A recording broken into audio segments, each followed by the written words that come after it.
اس کا تو کوئی confusion I think Muslim world کو نہیں ہونی نہیں چاہیے. That's true. اور انفارچونیٹلی اس چیز کو بھی ہوا دینے کے لیے کافی لوگ کوشش کر رہے ہوتے ہیں. اور میں پہلے بھی حوالہ دے رہی تھی, خاص طور سے جو سعودی عرب پہ آئل ریفائنری کا اٹیک تھا, ایران ڈینائڈ دیٹ. اوبویسلی وہاں پہ جو فورن ایلیمنٹس ہیں وہ اس کو ایکسپلوئٹ کرنے کی کوشش میں ہیں کہ کسی طریقے سے آپس میں آپ لڑوا دیں ان ممالک کو اور کچھ ہو جائے.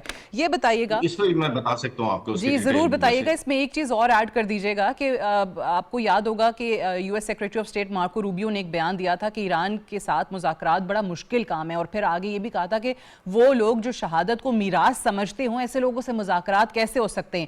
اینڈ دین آفٹر دی شہادت آف سید علی خامنائی فوری طور پہ بیان آیا کہ جی اب ایران کے ساتھ مذاکرات بڑے آسان ہو گئے ہیں. ڈو یو ریئلی تھنک کہ وہاں پہ صرف اور صرف ایک سپریم لیڈر کی تبدیلی سے معاملات امریکہ کے فیور میں چلے جائیں گے؟ نہیں, میرے خیال میں ایسا نہیں ہوگا. دیکھیں, ہم جانتے ہیں کہ انہوں نے 4th لیئر تک اپنی ڈی سینٹرلائز کمانڈ کر دی ہے. ابھی آپ جتنی کمانڈ ہے ان کے اوپر وہ سب کو آپ شہید کر دیں, سیکنڈ کمانڈ لے لے گی, اور جو سیکنڈ آئے گی وہ پھر 4 کو نومینیٹ کر دے گی. سو اس کا مطلب ہے آپ یہ لیئرز پہ لیئرز ختم کرتے جائیں, کمانڈز ابھرتی جائیں گی اس کے اندر. سو یہ والا تو ان کا جو آئیڈیا تھا کمانڈ کا وہ تو بالکل ہی غلط تھا, کیونکہ ان کا شاید کسی ایسی قوم سے واسطہ نہیں پڑا تھا جو اتنی ریزیلینٹ ہو. حالانکہ ان کو پتا ہونا چاہیے تھا کہ 45 سال سے the only country in the world جو کھڑا ہوا ہے, مذمت کر رہا ہے ایران اسرائیل کی سپریمیسی اور امریکہ کی, وہ ایران ہے, اور اس نے بڑی قربانیاں لی ہیں. اب آپ دوسری بات بڑی امپورٹنٹ ہے. دیکھیں, آج جیسے یو اے کی طرف سے بیان آیا ہے کہ آئی ڈونٹ نو 250 ڈرونز گرائے گئے ہیں اور اتنے میزائل گرائے گئے ہیں, بٹ دا کوسچن از کہ وہ ایران نے کس پہ مارے تھے؟ ایران نے وہ سارے امریکن انسٹالیشن پہ مارے تھے.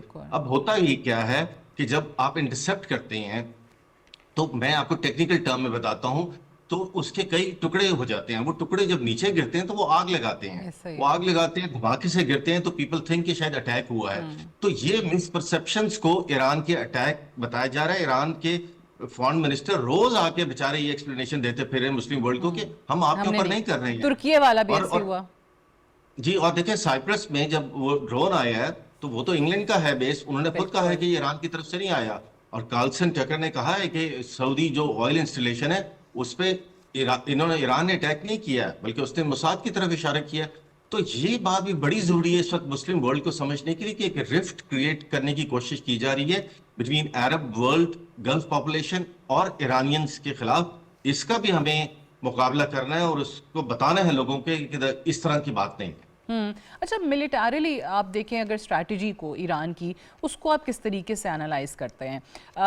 جس طرح ہم ہمیشہ بات کرتے ہیں کہ جی امریکہ کے پاس بڑی زبردست ٹیکنالوجی, اسرائیل کے پاس بڑی زبردست ٹیکنالوجی ہو سکتی ہے, بٹ ایران نے پچھلے سال بھی 12 دن آپ کو دکھایا کہ جی آئرن ڈوم جس کے بارے میں یہ تاثر دیا جاتا تھا کہ ناقابل تسخیر ہے, وہاں پہ پھر آپ نے دیکھا کہ وہ بند کروایا ایران نے, یا پھر وہ جو ڈیوڈ سلنگ ہے اس سے پہلے وہ بھی بند ہوئی, پیٹریوٹ ہے وہ بھی بند. تو پھر یہ ایران کے اس وقت بھی جو ڈرونز کو لے کے, مسلز کو لے کے, اس کے استعمال کو لے کے جو اسٹریٹجی ہے, ملٹری اسٹریٹجی, وہ کتنی کارآمد رہی ہے کہ آج سی این این بھی یہ کہہ رہا ہے کہ ایرانی دعووں میں صداقت ہے؟ دیکھیں, کچھ چیزیں تو میں آپ کو فیکچول بتا دیتا ہوں, کچھ ہماری ایزمپشنز ہیں.